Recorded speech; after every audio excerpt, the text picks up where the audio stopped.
going on, Balls? Welcome back to the episode of Solid Drives. Now, finally, we find ourselves at the end of the line when it comes to these boss challenges. That being said, I did not forget that Lady Blackwood exists, okay? We've had every single boss until Legrand besides Lady Blackwood, which I think it's a little bit strange, honestly, because I would think that, you know, Legrand would be used as the last person for the boss challenges, but maybe Lady Blackwood is going to be the last one.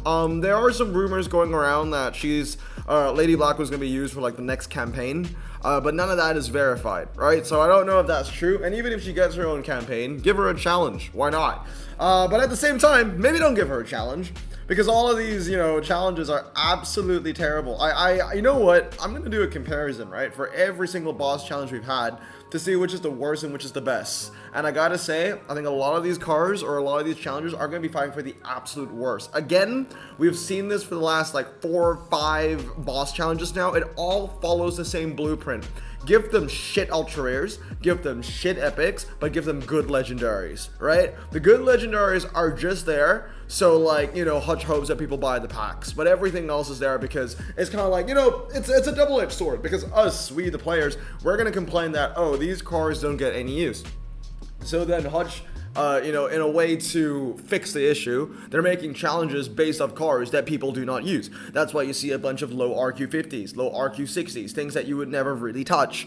That being said, having these kind of challenges go back to back to back to back to back, using the same blueprint every time, just means that, you know, for the next 4, 5, 6 months of just these collection series challenges, we're just going to be using cars that we don't want to use. And honestly, that's pretty brutal, you know. At least put in a challenge here and there, you know, once in a while, where you're using cars that, you know, are the people's favorites. But I digress. Let us get into today's review. We've got Robin's wonderful little plus and minus 3 RQ, requires a special tag challenge. I think most cars are going to fall down here. This is the whole reason why we have this name tag. Requires some criteria, versatile, and Der Kaiser. So starting off with the ultra rares, I'm just going to start off with the Buick Envision. I'm going to say requires some criteria. It's not the worst thing in the world because it can get AT handling, 4-drive, and center tires, and honestly, if it can hit those markers, it will never be a terrible car, as long as they are also a bargain to use at the same time. If it was AT max handling and it's an RQ62, that would be terrible, but since it's AT max handling 4-drive standard and it's an RQ51, I'll let it slide. I think, you know, in some decent areas, maybe like if you need to save RQ, American wet events, the Buick Envision might be something that you might envision yourself using, huh? Alright, anyway, moving on. BMW X3 X-Drive. This car has been through just about everything, right? It started its life in top drives, I believe, as a super rare, went up to an ultra rare, went back down to a super rare, went back up to an ultra rare, and here we are again. Where does this car stand? I think it requires a special tag challenge. I don't think it should go down to be a super rare, maybe a 51. But I think calling it a 49 would be a bit too much of a stretch. So I'm going to put in requires a special tag challenge. Next up is the Cadillac SRX. Now, the way that I screenshot the cars, I don't know why, but they all cropped out like a bit of the stats for a little bit, which kind of annoys me, because for a car like this one, the Cadillac SRX, I've already forgotten what the handling number on is. I think it's 74. I believe it's 74. That being said, it's a car that I don't use, and I'm going to put in requires a special tag challenge, as with most of these all-surface tire cars. Volvo S80 3.2 all-wheel drive. This one comes up next. 75 handling stock. That's 83 when you max it out. 4-wheel drive and standard. I'm going to put it in requires some criteria. There are a lot of 4-wheel drive center tire cars in this niche. Like, there are actually a lot. I would say the best one would be the Audi A4 because it's the lightest weight one. And if you, and I did this earlier on, if you want to go on Top Drives Records and put all the 4-wheel drive center tire ultra rares from Legrand's challenge, I believe the Audi A4 is the best for the slalom. Like, it beats like all the higher rank ultra rares as well. So that's a decent one to use, and I've always known that, you know, the Audi A4 1.8 has always been one of the better ones. It used to be an RQ54, it actually went up to a 57. Handles well, and it's very lightweight. I'll put that in versatile. As for the rest of the 4-wheel drive standards, at best, I'm going to put them all in require some criteria for now, and then I'll probably move them around later. So let's put all the 4-wheel drive standards in there first. And then there's another one there, okay, and there's another one there. There are a lot of 4-wheel drive standards. This one's standard tires, but that's not 4-wheel drive standard. So a lot of standard tire cars. I mean, oh, here's another one. Yep, the inner space. Look at that. That's already half. How many performance tire cars that are ultra rare on this update? 1, 2, not update, but tag. 1, 2, 3, 4. And this is 4-wheel drive. You see what I mean? Like, I'm kind of sick and tired of them just like forcing us to use kind of like, you know, the quote unquote underdog, the cars that don't get a lot of use. I understand that they need to be used from time to time, but like having every boss challenge follow this blueprint is so freaking monotone. I hate it. But yeah, all right, let's see what we see. So this is a bargain, so that's gonna stay. These two are 54, so I don't know if I want to bring them down to special tag challenge or not. A6 again, not the greatest thing in the world. 120D, not the greatest thing in the world. The CX8 is okay, it's a little bit of a bargain. 1.8 Quattro, I mean they're not terrible cars. Okay, so Infinity Q70 I'm gonna move down. Interspace I'm gonna move down. And then for these 4 draft standards, I'm gonna leave them all there for now. Now moving on to the Chevrolet Camaro, and the Camaro requires some criteria. You know, it handles alright. Used to be better when it was medium ground clearance, but let's be honest, it should have never been medium ground clearance anyway. Before Geneva is Robin's 1 or so plus or minus 3 RQ. That was one of those dragsters that honestly has been so overrated, right? It's because it's seen as a dragster, medium ground clearance, it's super inflated. It's super inflated. This thing has performance of like an RQ51, so that is terrible. Nissan Patrol Nismo used to be an epic, and now I think it's just a relatively decent all-service tire car. You can get some drag. It's a decent Japanese dragster. It's got a low 0 to 60. I haven't maxed out. I think the 0 to 60 is 4.9 or 4.7, something like that when you max it out. Now we've got the Volvo V60 cross country T5 all-wheel drive. Again, I think requires special tag challenge. XT6 requires some criteria. It handles well. 76 handling stock. That's 84 when you max it out. It's one of the few Ultras that I've just never had the chance of unpacking, and it makes me kind of sad. The GMC Acadia Denali. This one's up next. This used to be an epic as well. Now it's an ultra rare. This and the Nissan Patrol Nismo, I would say, both of which are in the same kind of niche, but in different countries. I'm gonna put them in require some criteria. The Dodge Magnum SRT8. That is Robin's 1 or so plus or minus 3 RQ. That car has gotten incredible inflation just because it's seen more of a dragster. Also is medium ground clearance, so that doesn't help its cause. Audi S4 I think requires some criteria. That used to be an epic, that went out to an ultra. I've already owned that car. All right, so let's look at the ultra rares over here. Now this is not a good start because for all the performance tire cars that you can get, which are usually seen as the nicer stuff, they gave us the worst performance tire cars, right? They gave us the Before Geneva and the Dodge Magnum, both of which are, you know, completely overrated. They're going to be useful in the challenge because if there's any dry tracks in the challenge, these two cars, although useless, are going to outperform all of the standards in the dry anyway. That's just how the cookie crumbles, right? That doesn't mean that these are going to be good cars. They might be useful cars in a couple of levels here and there, but they're not going to be good cars. And that's what I don't like about these kind of challenges. You know, you want to give us like a false perception that these cars are actually useful, but they're not. Yeah, Chevrolet Camaro, that's the only one that's performance tires where I think, you know what, it's kind of half decent. Now I want to have a look at these 10 tire cars again, and I kind of want to move some of them down. I don't think they all deserve to be in the same rank. And for that reason, I'm going to bring down the Volvo based on personal experience, you know, because I own all of these cars, right? How many of them do I actually find myself using? I don't use these two because they're lower. They're not low enough in RQ to be a bargain, but they're not high enough in RQ to be good, right? Same thing with the Audi A4, so I'm going to move that down. And CX9 can stay, 120D can stay, A6 can stay. Okay, moving on to the epics now. A lot of trash, 840D, 330i. What else we got? Super Impreza, that's all trash. Mercedes, I'm saying BMW. Mercedes CLK63 AMG. Now, if I remember correctly, this Black Series has the M156 engine, which I believe is like the 6.2, 6.3 liter V8. The same one that they use in, you know, other very, very popular MRX of the time, right? S classes, E classes, all that kind of stuff. And yeah, the E63, right? I think it was the W211 E63, I believe, that had the M156. But yeah, the Mercedes-Benz CLK63. And it also has, it shares the same engine as the W204 C-Class C63. And if you guys know, that was from Harrod's collection, that C63, and that had 91 MRI. This one has like, I think, 78 or something like that. The MRI in this car is not very good, and it's just wrong.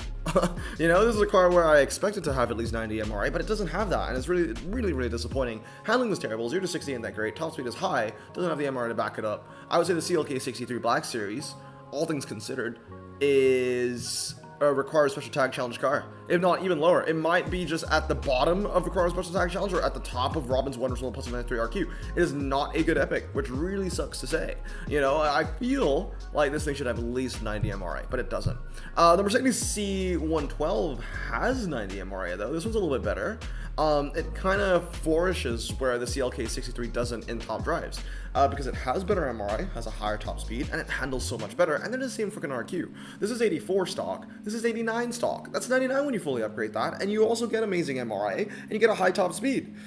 So yeah, I'm gonna put that in requires some criteria. CLK, I'm gonna put in a special tag challenge.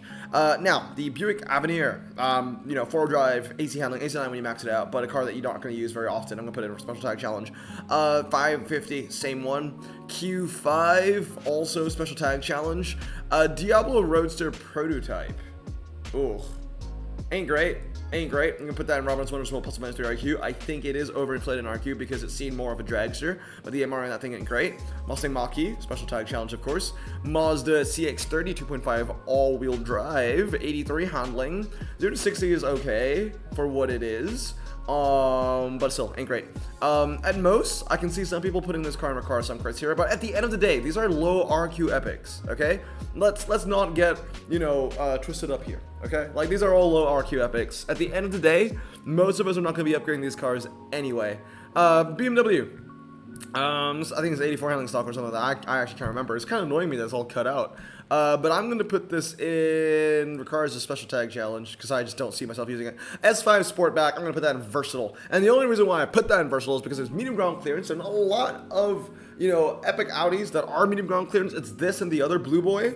And I think the blue one is better on the medium. And this one right here, the Sportback F5, is better on the city streets small when it comes to epic Audis on the city streets. So because of that reason, I'm going to put it in versatile because I believe it is the best option that you can use for epic and below.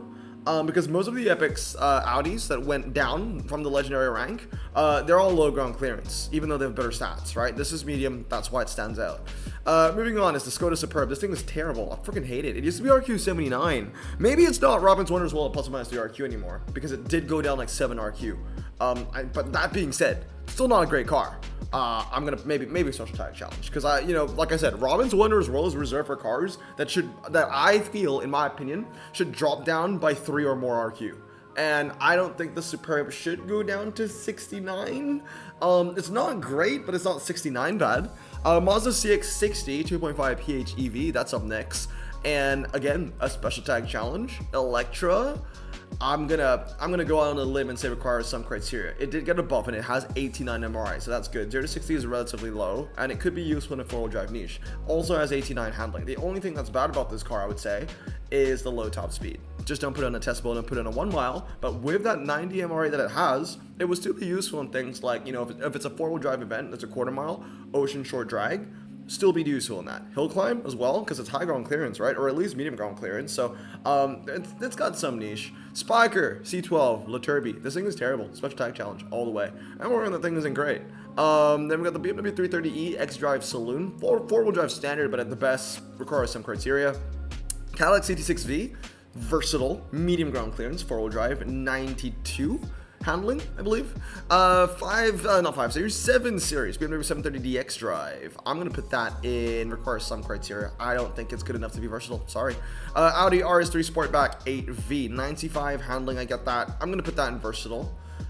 Give me 1 second. I want to double check if this thing is medium or if it is low. All right, yeah, I'm back. Had a little look-see. It's low ground clearance. We're bringing it down. And then next up, we got the Mercedes. Okay, E400 is like the first car we're gonna put into our Kaiser. There we go. We've gone through how many freaking cars in this tag, and finally we've won to our Kaiser, in my opinion. Low ground clearance, right? So it's not the RQ's not inflated with that medium ground clearance BS. Center tires, 87 handling. MRI is pretty decent. Fair. That's the first car that I would genuinely call Der Kaiser, and we've already gone through like 50, which I think is ridiculous. The Murcielago Roadster that's up next, I think it requires some criteria. It's not terrible now that it's an epic, but it still ain't a great car. And then we've got the Cadillac Lyric all-wheel drive. I'm going to put that in versatile. It's got good MRA, a low 0 to 60, but the only thing bringing it back is that the handling on that car, not great. Then the Mazda MX-5 GT race car. This is Robin's Wonders World plus or minus 3 RQ. That thing is absolutely terrible. It's not light enough to be a twisty specialist. Like, it's not like Lotus light. It's not Caterham light, right? But it doesn't have any MRI as well. It kind of finds itself kind of in between. And it's just a terrible, terrible car. This thing should be an epic, and I don't know why it's not an epic already. The Lamborghini Estoque, I'm going to say versatile. And the main reason why I'm putting it there is because it's the same reason as the Audi S5. They're both medium ground clearance, and they serve like one of the best in their niche. So because of that, I'm gonna put that in versatile. Then we have the KTM Expo GTXR. That's a required special tag challenge. Look, I'm not holding back. Even when it comes to the legendaries, usually when I review a pack, legendaries minimum, I would give it like require some criteria. I don't care. This thing is terrible. This should be an epic. This KTM is any KTM is the definition of required special tag challenge. Besides like the Expo RR, because the Expo RR people actually max, and when it's max, it's useful. Same thing for this Expo GTXR. If you max it, it might be useful. It might be good. But when are you ever going to need to use a KTM in top drives? When are you ever going to need to use an Austrian car in top drives besides a special tag challenge? The only time I can see this car being useful is right now in a special tag challenge. So yeah, you require a special tag challenge for a car like that. Pagani's on the Roadster F, good MRA, high top speed, handles pretty well as well. Requires some criteria. Like I said, today I don't feel nice. I feel extremely brutal, and I'm going to rank these legendaries very realistically, in my opinion. Lamborghini Huracan Evo rear-wheel drive. I'm gonna put that in versatile. One of the better Lamborghinis. Very easy to tell if you're a better Lamborghini. You just gotta be rear-wheel drive. That's about it, because you're not inflated with that four-wheel drive drivetrain anymore. Lamborghini Sian Roadster. I'm gonna put that in require some criteria. Pagani Tricolor. Okay, that's Der Kaiser. That's fantastic. Radical SR8. Fantastic. And like I said at the beginning, right? They put all the best legendaries at the end to kind of entice you in to buy a pack. So the McLarens, the Radical, the Pagani, all their Kaiser. These last two, the Terzo Millennio and the Zenvo TSR. Alright, Terzo Millennio, I'm going to put down in versatile. The Zenvo is a little bit harder for me to judge. It's a great car for a test bowl, and it's like second to the Koenigsegg's. MRA is great, top speed is high. But the Zenvo suffers the same fate as the KTM in a sense where, bro, you're from Denmark. When are we ever going to get a Zenvo event or a Danish event? You're just simply not going to get that, right? That being said, it is a very good car. Unlike the KTM, which is just like a, I would say slightly over average RQ84, and how far does the RQ84 name take you? You know what I mean? But at least with the Zenvo TSR GT, yeah, it's from a useless niche, or a useless brand, but like it's still a really good car. So at least I can use this in like a general sense, right? So given that knowledge, I'm going to put that in versatile, right? So that's the difference for me. But anyway, guys, that is Legrand's collection. How bad is that? How bad is that? In my opinion, only 5 cars worth their Kaiser. If you get yourself a Speedtail, if you get yourself an Elva, which I consider to be the best cards you can get from this tag, consider yourself very, very, very lucky. Anything from versatile, I would say is not bad as well. If you get any of these, would be fantastic. But that being said, we're gonna make some bad decisions to end off the video, okay? Legrand's collection, we're gonna open the carbon fiber special. And the only reason why I'm doing this is because I said I was gonna do it in yesterday's opening. So I'm a man of my word. But when you've seen the odds, you have seen the odds. Most of the cars are going to be absolutely terrible. Let's be real. If we can get like a Der Kaiser or higher, I'd be very happy. But no, we don't. Okay, there you go. 20K, 10 slots, and that's it for the day. Anyway, I hope you guys have a great day. We're going to stay safe, wash your hands, and blossom out. Peace.